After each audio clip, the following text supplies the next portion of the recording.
अस्सलामुअलैकुम। हाउ R U? I hope तव्हां बिल्कुलु ठीकु हूंदा। तव्हांजो टीचर बिस्मा सां गॾु सिंधी ग्रामर में अॼु असां पढ़ंदासीं इस्म मुश्तक़ ऐं इस्म जामिद। हाणे ही छा आहिनि? इस्म जा क़िस्म आहिनि। ठीकु आहे, इस्म जा क़िस्म आहिनि जेके सिंधी ग्रामर में पढ़िबा आहिनि। हाणे हिन खे असां ॾिसंदासीं। हिकिड़ो आहे इस्म मुश्तक़। हाणे इस्म जी त तव्हांखे ख़बर हूंदी, को बि सावर जय जो या कंहिंजो बि नालो, उनखे तव्हां इस्म चवंदा। हाणे आहे इस्म मुश्तक़ ऐं इस्म जामिद। हाणे इस्म जामिद खे जेकॾहिं असां पहिरियों ॾिसूं त इस्म जामिद जा जामिद लफ़्ज़ जी माना छा आहे। जेकॾहिं असांखे माना क्लियर हूंदी त असां आराम सां इनखे हल करे सघूं था। हाणे जामिद लफ़्ज़ जी माना आहे ॼमियल या पथर।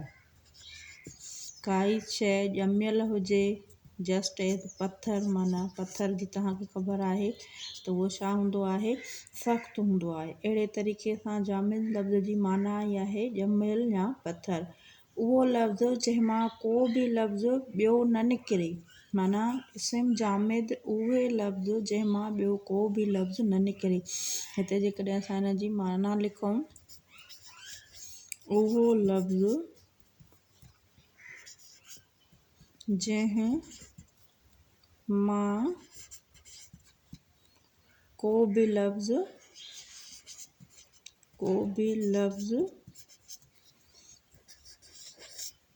ॿियो न निकिरे।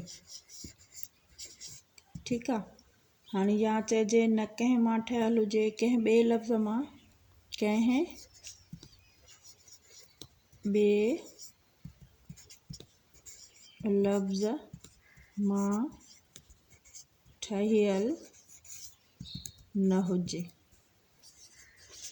त उनखे असां चवंदासीं जामिद। ठीकु आहे, या असां लिखंदासीं, उहो छा आहे, जामिद। या इनखे असां इंग्लिश में चवंदासीं स्टिक। काई शइ ॼमियल हुजे हिकु जॻह ते त उहो थी वियो जामिद। ठीकु आहे। हाणे इस्म मुसद्दिर हिकिड़ा हूंदा आहिनि। इस्म कहिड़ा हूंदा आहिनि? उहे हूंदा आहिनि मुसद्दिर। हाणे इस्म मुसद्दिर खे सुञाणण जी छा निशानी हूंदी आहे? उन खां पोइ असां इस्म मुश्तक़ ते इन ते पहुचंदासीं। पहिरियां असां क्लियर कयूं त इस्म मुसद्दिर आहे छा। ठीकु आहे। इस्म मुसद्दिर जी माना आहे ज़ाहिर थियणु या पैदा थियणु जी। ठीकु आहे। मुसद्दिर जी लफ़्ज़ छा आहे? लफ़्ज़ जी माना आहे ज़ाहिर थियणु या पैदा थियणु। काई शइ ज़ाहिर थी थिए, निकिरे थी, या पैदा थियणु। ही ॿई छा आहिनि? इस्म मुसद्दिर जूं माना आहिनि, ज़ाहिर थियणु या पैदा थियणु। हाणे उनखे इस्म मुसद्दिर खे सुञाणण जी निशानी कहिड़ी आहे? असां छा कंदासीं? हिन जे सुञाणण जी निशानी ॾिसंदासीं। सुञाणण जी निशानी ॾिसोसि। इस्म मुसद्दिर खे असां कहिड़े तरीक़े सां सुञाणे सघूं था कंहिं बि जुमिले में? उन जी निशानी कहिड़ी आहे? उनखे सुञाणण जी निशानी आहे ৰুण। हाणे जिन बि जुमिलनि जे पोयां ৰুण अचे त उहे छा हूंदा आहिनि? मुसद्दिर या इस्म मुसद्दिर मां ठहियलु हूंदा आहिनि। ठीकु आहे।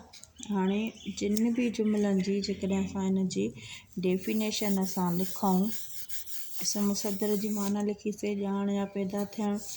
ऐं इस्म मुसद्दिर जिन बि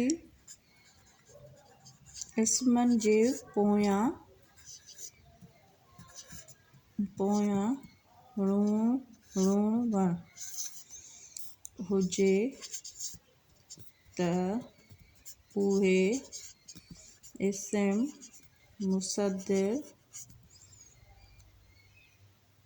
मुसद्दिर हूंदा आहिनि। पर हिकिड़ी ॻाल्हि यादि रखो त उहे सभु ৰুण वारा इस्म मुसद्दिर न हूंदा आहिनि। हिकिड़ा इस्म अहिड़ा बि आहिनि जेके सिर्फ़ु इस्म आहिनि पर उन्हनि जे पोयां ৰুण आहे। हाणे हीअ जेके उहे इस्म आहिनि जिन जे पोयां ৰুण आहे, या उनखे असां चवंदासीं ৰুण वारा इस्म। उनखे असां अलहदा पढ़ंदासीं, उन्हनि जी हिकिड़ी वीडियो धार अपलोड कंदमि मां, उनखे तव्हां ॾिसंदो त हे इस्म मुसद्दिर न आहिनि, हिन जे पोयां णून त आहे पर इहे इस्म मुसद्दिर न आहिनि। ठीकु आहे, उहे असां धार पढ़ंदासीं। अॼु था पढ़ूं उहे इस्म जिन जे पोयां मुसद्दिर णून हुजे त उहे छा हूंदा आहिनि, इस्म मुसद्दिर हूंदा आहिनि। हाणे जेके इस्म मुसद्दिर मां निकिरनि था, जेके बि इस्म मुसद्दिर मां निकिरनि था उन्हनि खे मुश्तक चइबो आहे। हाणे जेके इस्म मुसद्दिर मां निकिरनि था तन खे इस्म मुश्तक चइबो आहे। हाणे असांखे छा हुयो पढ़णो, इस्म मुश्तक पढ़णो हुयो। इन जे लाइ पहिरियां हुयो असांखे छा सम्झणो हुयो, मुसद्दिर खे सम्झणो हुयो त उहे लफ़्ज़ जिन जे पोयां णून हुजे उहे छा हूंदा आहिनि, मुसद्दिर हूंदा आहिनि। हाणे इन्हनि मां जेके इस्म निकिरनि था उन्हनि खे इस्म मुश्तक चइबो आहे। हाणे उहे इस्म छा हूंदा आहिनि, इस्म आम बि हूंदा आहिनि जेके इस्म ऐं इस्म ख़ासि बि हूंदा आहिनि। ठीकु आहे, हाणे इन्हनि खे तफ़सीली असां पढ़ंदासीं। कुझु मिसाल ॾेई तव्हांखे सम्झाईंदमि। हाणे इस्म मुश्तक छा आहे, जेकी मुसद्दिर मां निकिरनि तिन खे इस्म मुश्तक चइबो आहे। जेकी मुसद्दिर मां न इस्म निकिरनि उन्हनि खे इस्म जामिद चइबो आहे। छो त पहिरियां मां तव्हांखे इस्म जामिद ऐं इस्म मुश्तक ॿई पढ़ायो हुयो। इन करे इस्म जामिद खे असां ॿीहर पढ़ंदासीं सॼो क्लियरली। पहिरियां अॼु असां छा पढ़ंदासीं, इस्म मुश्तक। हाणे सपोज़ कयो असां हिते हिकु टेबल था ठाहियूं। ठीकु आहे, हाणे तव्हांखे सम्झाइण जे लाइ मां हिते हिकु टेबल थी ठाहियां। हीअ छा हूंदा, इस्म मुसद्दिर हूंदा ऐं हीअ छा हूंदा, उन मां निकिरंदड़ इस्म आम जेके इस्म मुश्तक हूंदा। ठीकु आहे, हाणे जीअं लफ़्ज़ आहे ठॻणु। हाणे हिन जो मुंहिंजो लाइव हिकिड़ो अॻ में अपलोड थियल आहे, उहो लाइव हुयो, उहो तव्हांखे न मिलंदो, इन करे मुश्किल सां मिलंदो। इन करे मां छा कयो, इन जो हिकिड़ो सोचियो त इन जो वीडियो ठाहे करे ऐं तव्हांजे अॻियां मां हीअ अपलोड करे छॾियां जीअं तव्हांखे सहुलाइत थी वञे। हाणे ठॻणु माना कंहिंखे फुरणु, रॉबरी करणु, इनखे असां ठॻणु सिंधीअ में चवंदा आहियूं। हाणे उहे कहिड़ा हूंदा, इस्म आम कहिड़ा हूंदा, उहे ठॻ हूंदा या उहे ठॻ हूंदा। ठीकु आहे, खून करणु, हाणे हे छा आहे, मुसद्दिर